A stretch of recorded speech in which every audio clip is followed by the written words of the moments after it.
যুক্তরাষ্ট্রকে ছাড়াই ইরানে হামলার পরিকল্পনা করছে ইসরায়েল। সম্প্রতি এমন খবর জানিয়েছে দেশটির সংবাদ মাধ্যম জেরুজালেম পোস্ট।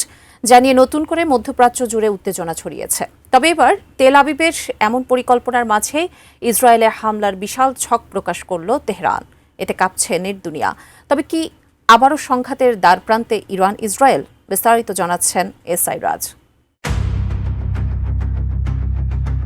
যুক্তরাষ্ট্র ও ইরানের মধ্যে টানা কয়েক সপ্তাহের প্রবল উত্তেজনা বর্তমানে খানিকটা প্রশমিত হয়েছে, যদিও তলে তলে আকস্মিক হামলার পরিকল্পনা ঘিরে নিজেদের প্রস্তুতি আরও শক্ত করছে তারা।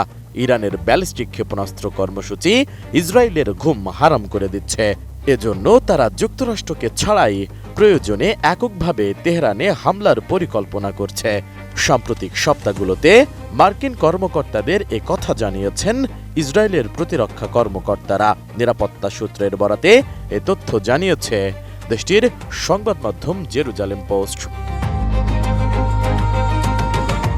এদিকে ইসরায়েলের এমন পরিকল্পনার মধ্যেই এবার ইরানের রাজধানী তেহরানের ব্যস্ত রাজপথের দালানে টানানো একটি বিশাল আকৃতির পোস্টার নিয়ে একদিকে যেমন শিরোনামে ঠাঁই পাচ্ছে, তেমনি কাঁপছে নেট দুনিয়াও। তেহরানে টানানো সেই ব্যানারে ইসরায়েলের মধ্যাঞ্চলে ব্যালিস্টিক ক্ষেপণাস্ত্র হামলার হুমকি দেয়া হয়েছে, যা যুক্তরাষ্ট্র ইরান উত্তেজনাকে নতুন এক উত্তেজনায় নিয়ে গেছে। নতুন বাংলাদেশ গড়তে এলো জুলফিকার স্টিল। জুলফিকার স্টিল, ইস্পাত দৃঢ় অঙ্গীকার। ইরান ও যুক্তরাষ্ট্রের মধ্যে চরম উত্তেজনার মাঝে তেহরানের প্যালেস্টাইন স্কয়ারে প্রদর্শন করা হয়েছে এই ব্যানার। সেখানে হুমকি দেয়া হয়েছে আইডিএফ বা মার্কিন সামরিক বাহিনীকে। ইরানে আক্রমণ করলে ইসরায়েলে পাল্টা ব্যালিস্টিক ক্ষেপণাস্ত্র হামলা চালানো হবে বলে হুঁশিয়ারি দেয়া হয়েছে ওই ব্যানারে। মজার ব্যাপার হলো, প্রদর্শিত ওই ব্যানারে থাকা মানচিত্র থেকে জেরুজালেমকে বাদ দেয়া হয়েছে, যদিও ব্যানারটির সত্যতা যাচাই করা যায়নি।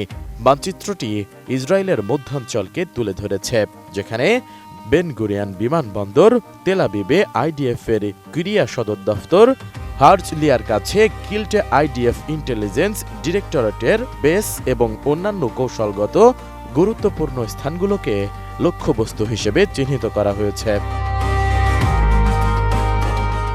ব্যানারে একটি সামরিক ডেস্কও দেখানো হয়েছে, যেখানে একটি উজ্জ্বল লাল রঙের ফায়ার বোতাম, একটি যুদ্ধ বিমান, দুটি ব্যালিস্টিক ক্ষেপণাস্ত্র এবং একটি রেডিওর পাশাপাশি কিছু রাজনৈতিক নোট রয়েছে। ব্যানারের সেখানকার শিরোনামে ইংরেজিতে লেখা আছে, শুরু করো তোমরা, শেষ করব আমরা।